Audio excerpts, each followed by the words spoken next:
This is the weekly Wednesday at Business School of AI, where we reviewed the AI ethics jobs landscape.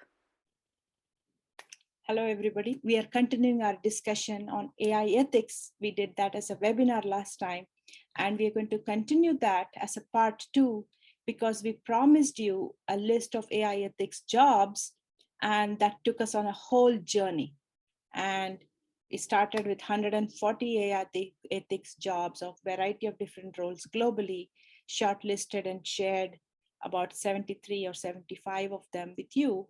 And I hope you all got that list. I definitely want you to have that list. And I'm very thankful to Rebecca Tweed, who maintains this responsible AI job board. So I would recommend you follow her and follow her work. So what we are going to do today, and before I get started, I just want to make sure that you're all aware that I'm doing the recording, that we are recording here, and that it's okay with you. And if not, you can get out of video mode. But I hope it's okay, and you can put it in video mode, and we don't control audio, video, or anything. So hope you're able to be on video, because I, as a teacher, like to put things in gallery view and see my class. So I like to see you that way if you're there. Otherwise, it's no problem. And for those of you who are regulars, you know the drill. You just chat your questions away. And this time we are going to do something different. We are going to do a breakout session in the middle. So you'll get to meet other people, and we will have a discussion about different kind of jobs. Okay. And specifically with different kind of jobs, we're also going to focus on jobs. What are these jobs in AI ethics? Because most of them do not have the AI ethics in the title. And so we're going to look at that. And what does that mean? And what are transferable skills? That kind of thing. And then we started to have a good discussion last time. We ran out of time because this whole thing runs for an hour. And so I want to make sure that we spend a lot of time for good Q&A this time. Okay. So with that, I am going to share my deck. So I have a request for all of you, because I see a lot of new people coming in each time. And because we are doing this in a webinar style, I don't get to know you. So it would be nice that if you give your name and say where you're joining us from, because we have a global set of people, so it will help us. And also, I believe the real value in any class is with your the diversity of discussion and perspectives that we have. So feel free to connect with your fellow attendees and classmates here. Okay, so Susana, are we ready? Can I share the deck? Okay, awesome. One second. Yeah.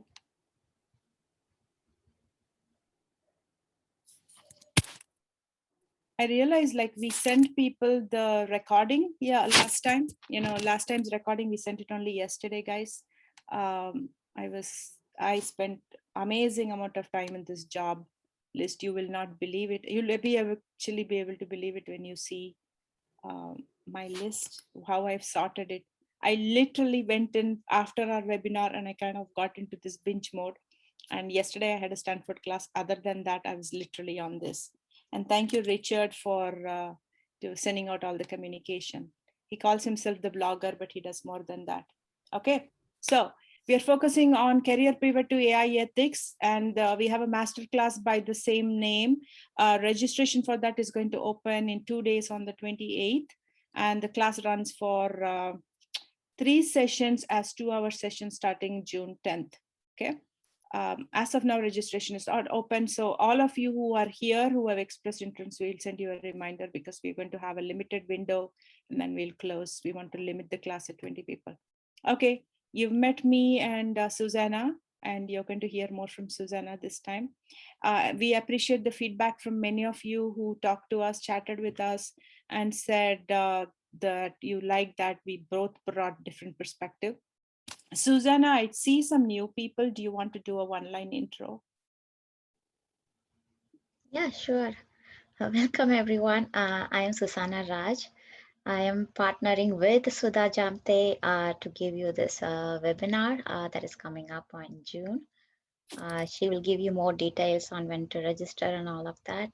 I am a cognitive science AI ethics researcher, and I'm independent. I don't work for any company right now, so I can give my opinions freely.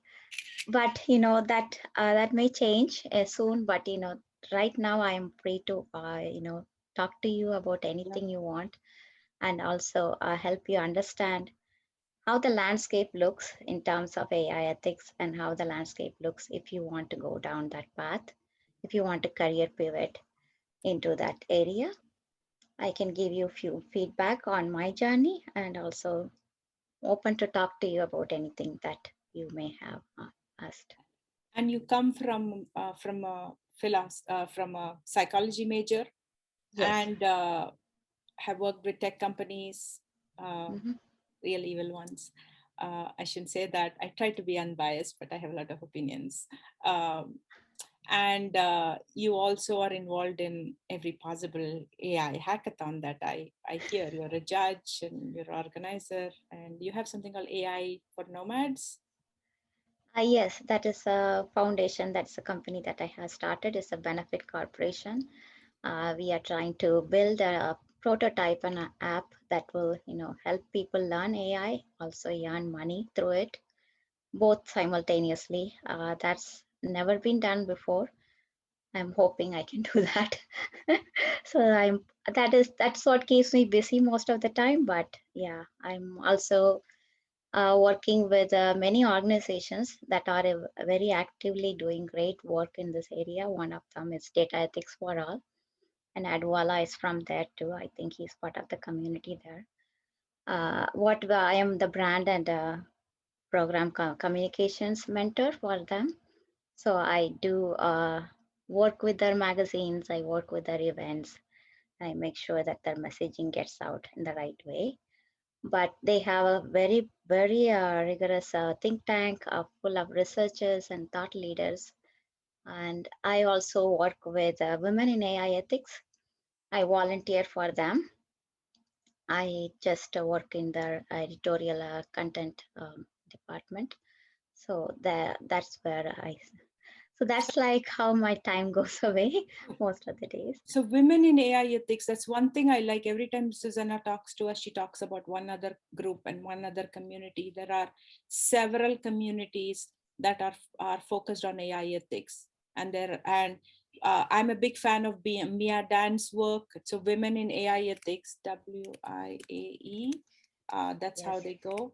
And Mia Dan is the main founder and leader, and Yes, we they just have had a chapters everywhere. just Like, had a event yesterday that was one of the bigger events for this year.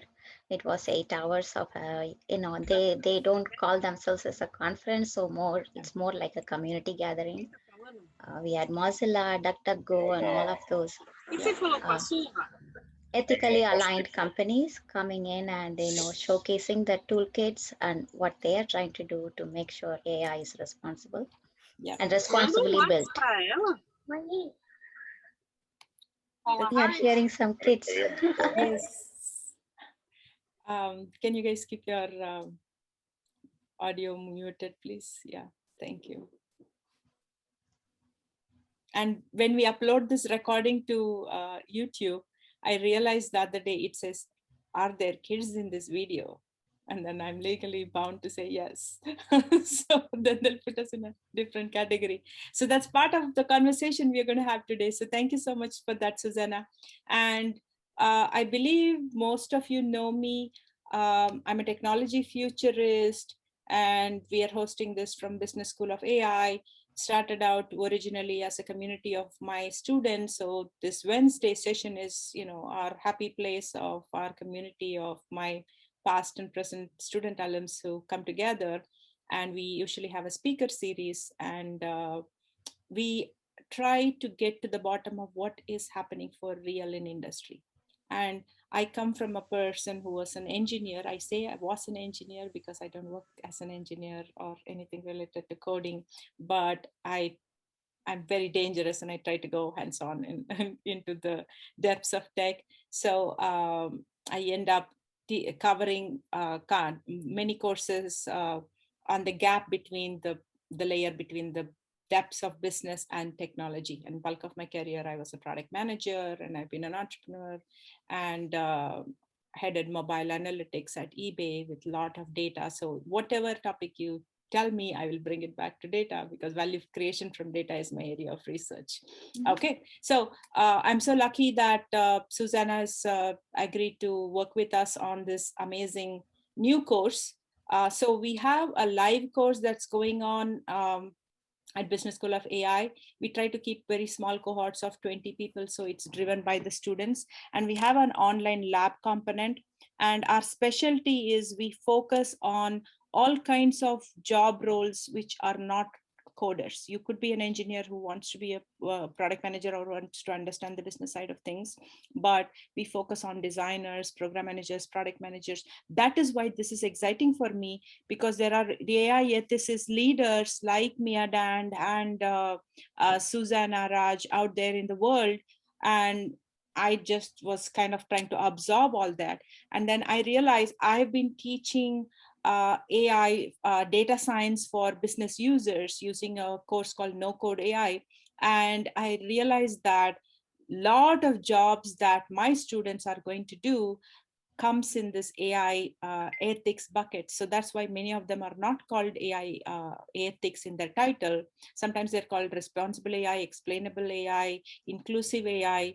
But when you go into the job rec, if somebody learns how to build AI end to end and knows to do business development, marketing with AI, knows algorithms, they still need to learn AI ethics. And I also think, by influence from Susana and few others, I've come to understand that, we definitely need to put ethics first and think about diversity. So that's why when we're talking about our course, that's our goal, to teach you AI ethics. So I'm not going to spend too much time on the course. I just want to give you a reminder because we are going to take Q&A about it. So the way we are setting it up today is you heard about us, you heard about the course. I have two more slides to give you what this course is about, and I'm very proud of this slide, so I want to share it. So it's 6 live sessions, 6 hours of live sessions over 3 weeks, and we have Susana who's going to do a no code lab to get you comfortable with data, because everything in the AI world is data, but AI ethics is more about data, sifting through data. And like people who don't do coding, who are not comfortable with the hands-on tech, there are a lot of people who feel very intimidated by data. So we want you to get out of that. And so you will see in many of the jobs that we discussed today, the focus is on identification and mitigation of bias in data. So you learned that from Susana. She has actually come and done a session for us in the past, but she'll officially do that as she's teaching AI ethics for you here. And then we are going to have 2 master class, one focused on building AI products, and the other one is about building responsible AI to bring diversity of inclusion for your customers while you're in that kind of role where you're guiding customers for, or working for customer success, or in consulting practice or anything like that. And so we are lucky to have the time of 2 industry experts. Dia Win will be joining us from AWS Amazon because she works as a AI ethicist. And in fact, one of the jobs I saw there, it says ML/AI ethicist from Amazon. And I've sent it to Dia to see, is it her job from her group, or does she know about it? And the building AI course is the module is going to be done by Ankita Joshi.